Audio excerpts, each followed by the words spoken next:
and other airports also throughout the world. But and yeah, so it's kind of funny especially in Ethiopia, like trying to use the bathroom in the airport. They don't have like wheelchair accessible bathrooms, so I had to go through this really narrow door, and it's like it's a different world.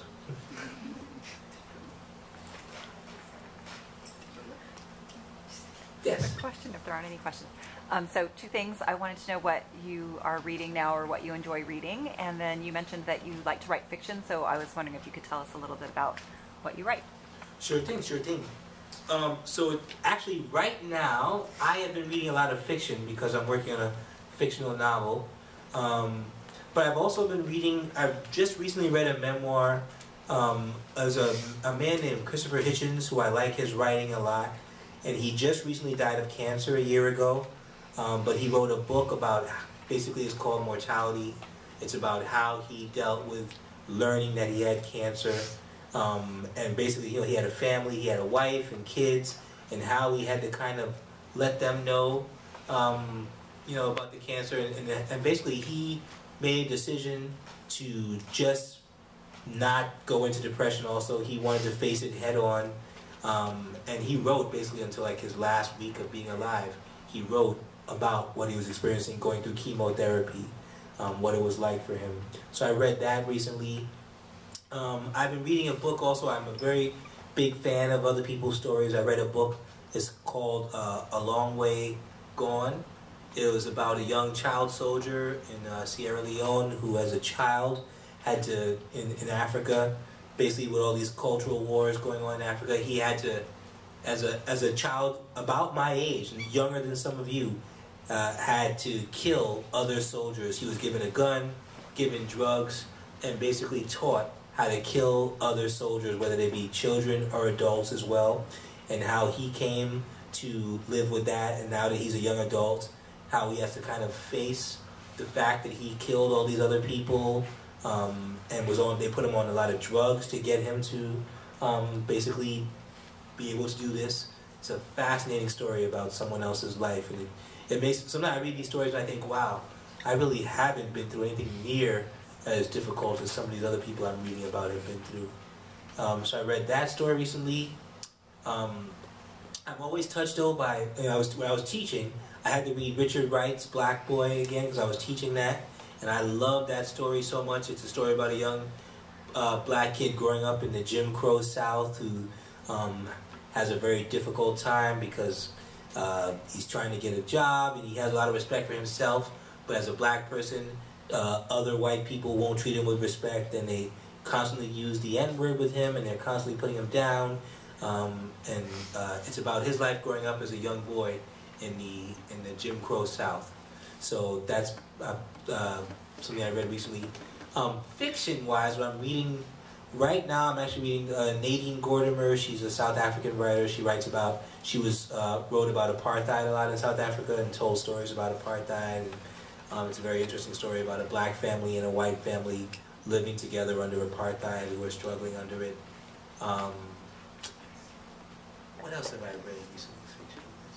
Well, I always love Isabel Allende. I don't know if anyone here ever reads her. She wrote a story called The House of Spirits. That was her most famous book. And then she actually wrote a memoir that had such a deep effect on me that it actually gave me some of the idea that I would write for Dear Marcus. Her daughter died. She had a daughter who was like in her mid-20s who suddenly was stricken with a disease, a very rare disease, that forced her to be in a coma. And her daughter died, and she was a daughter who was so close to Isabel Allende, and whom Isabel Allende loved more than anything in the world. And to sit and watch her daughter die and know that she was powerless to do anything about it was very difficult for her.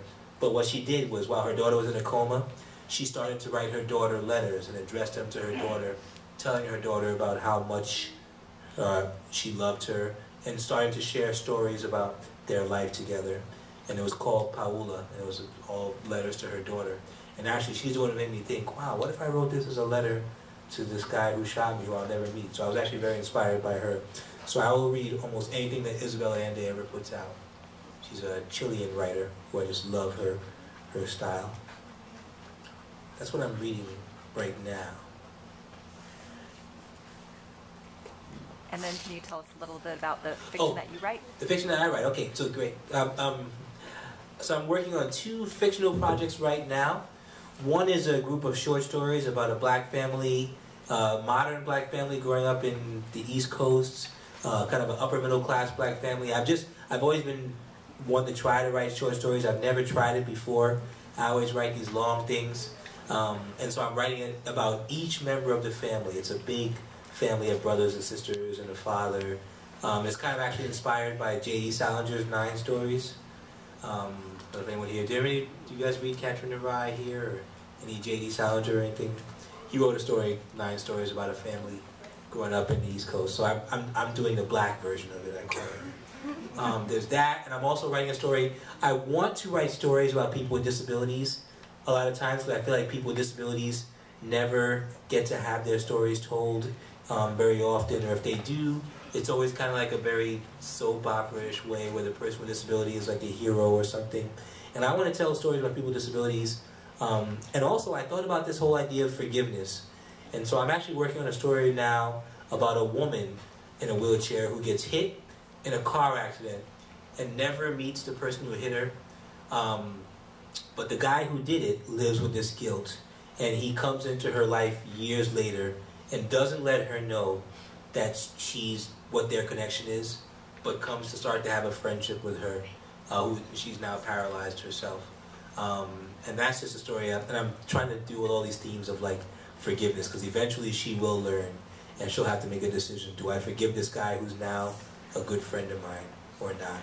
And that's the story I'm working on now. It's actually taking up a lot of my time because I'm so into it. And the idea, she's a white woman who was leading a very successful life and got hit by this car. And he is actually a very rich young black man, came from a rich family, and so he was able to, get off, with a minor infraction. He had to do like probation for six months and had to go attend drunk driving classes. And so it's also kind of a cultural story about this special friendship between this woman in a wheelchair, older white woman in a wheelchair, and a young black man, with this little secret that she doesn't know. So that's what I'm writing right now. And it's mainly about forgiveness. Like, he has to struggle to forgive himself, and eventually she has to find some way to forgive him if she's going to. Which I don't know if she's going to yet. I'm writing, so it could change at any minute. Anybody in here writers? Anybody here like to write?